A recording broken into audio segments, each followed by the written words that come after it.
네, 부동산 회계사입니다. 25년에 개정되는 법인세법 조세특례 제한법 어떤 것이 바꾸었는지 정리를 해보았습니다.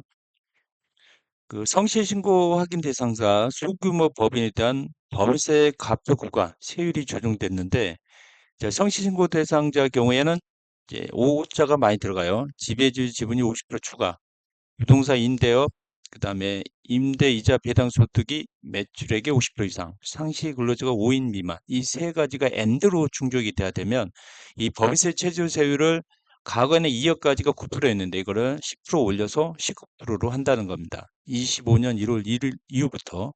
그다음에 공시 대상 기업 집단, 상장이나 어, 기업이죠. 이 범세 중과인납, 이 상장 기업들은 6개월에 한 번씩 결산을 하기 때문에 분기 결산도 하죠. 이 공시 대상 기업 집단을 직전 연도 기준이 아닌 중과인납 기간으로 법인세를 신고한다는 겁니다. 그래서 산출세 기준이 아니라 중과인납 기간으로 신고를 합니다. 자, 중소기업 유예 기간은 확대입니다. 과거 중소기업을 기업이 매출이 늘어서 성장을 할 경우에 이 중소기업 기간이 과거 3년이었는데 이걸 5년으로 확대하고, 만약에 코스피나 코스닥 상장 중소기업은 2년을 추가 유예해서 총 7년으로 인정이 됩니다. 이거는 시행령으로기 때문에 뭐 국회 동의 없이 바뀔 수도 있습니다. 그래서 적용 기간을, 그리고 연결 납세 경우에도 동일하게 중소기업 규정 적용 기간을 3년에서 5년으로 하고 있습니다.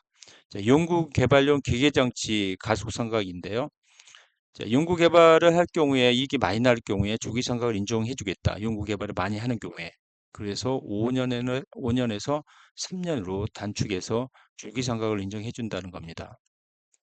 자, 중소기업 범위를 합리화했는데, 자, 부동산 임대 개인의 경우에는 이 개인 사업자는 주법상 대상 중소기업에 제외됐는데, 법인은 부동산 임대업도 주택법상 과세 대상에 되면서 혜택을 받고 있었어요.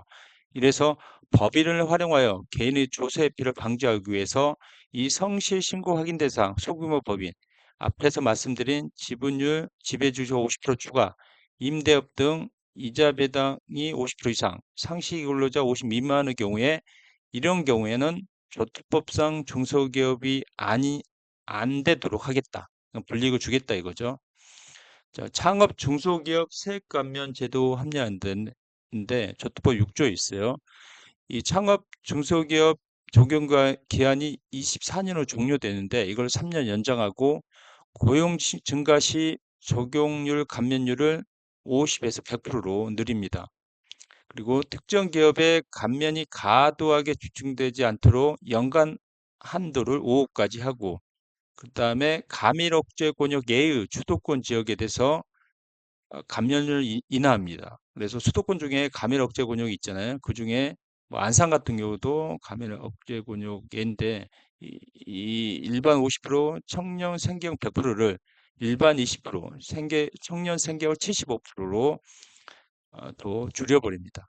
그리고 우대 업종 간 형평성 제고를 위해서 신성장 서비스의 우대 감면율도 조금 적용 기간도 종료합니다. 이거는 25년이 아니라 수도권 감면율 조정은 26년, 앞에 말한 것은 25년부터 적용이 됩니다. 자, 중견기업 범위는 기본적으로 5천억으로 알고 있는데 이거를 업종별로 상이하게 하겠다. 매출액 기준을, 규모 기준. 그래서 일반적으로 중소기업 3배인데 R&D 비용 세액 공제는 5배입니다. 그래서 중견기업이 3천억이라면 R&D 비용은 5천억이 되겠죠. 영시행 이유고, 만약에 중소기업 매출액 기준이 있어요. 의료제조업 1,500억, 식료품 제조 건설은 1,000억, 운수 창고는 800억, 보건 사회 서비스는 600억, 숙박은 400억인데 중견기업은 3배니까 4,500억, 3,000억, 2,400억, 1,800억 이렇게 됩니다. 그런데 R&D 비용에 대해 세공제 대상이 되는 중견기업은 이거의 5배까지 늘립니다. R&D에 대한 혜택을 준다는 거죠. 자, 노란 우산 세공제는 이제 개인의 소득세에 관련된 건데 주택법 86조인데요. 자, 노란우산 소득공제 한도를 상향합니다. 사업소득, 근로소득 4천만 원 이하는 600만 원, 4천에서 1억까지는 400만 원, 1억 초과는 200만 원인데 왜 근로소득이 나오냐?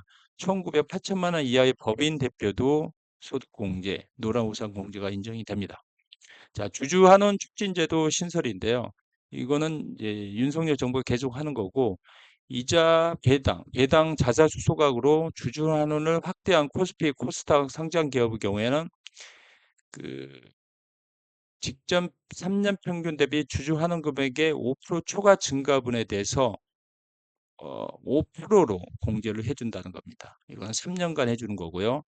만약 주주의 경우도 혜택을 있습니다. 주주 환원을 확대한 상장 기업에 대해 주주의 경우에도 혜택을 주는데 개인 주주인데요. 그 분리과세를 하는데 지금 14%를 하고 있잖아요. 그걸 9%로 하고 종합과세가 되더라도 45%가 아니라 25%를 하는 거고 3년 동안 25년이 아니라 26년 3년 동안 하는 겁니다. 자, 검시와 조투법의 개정 내용 요약하면 성실 신고 대상 임대기업을 2억을 9%에 19%, 상장기업 경우 중과연합 기간으로 법인세를 신고하고 유예기간을 3년에서 5년, 그다음 기계장치 감가상각을 5년에서 3년, 그다음에 부동산 임대 법인을 저투법의 중소기업 제외하고 창업 중소기업 세가면 수도권 지역은 일반 20%, 생계형은 청년 생계형은 75%로 26년부터 조정합니다. 그리고 중견금 매출액 기준으로 업종별로 차액을 주고 또 노란 우산 공제를 100만 원씩 상향합니다. 법인 대표자도 8천만 원 급여 가능합니다. 자, 주주 환원 정책, 상장기업 5% 세공제, 개인 주주 경우는 조율 분리과세 9%, 종합과세 25% 합니다. 그래서 25년부터 26년부터 적용되는 법인세와 저투법 개정 내용에서 정리를 해보았는데 이 부분도 국회가 통과돼야 결정이 됩니다. 오늘은 법인세 저투법 개정 내용에 대해서 간단히 설명드렸습니다. 감사합니다.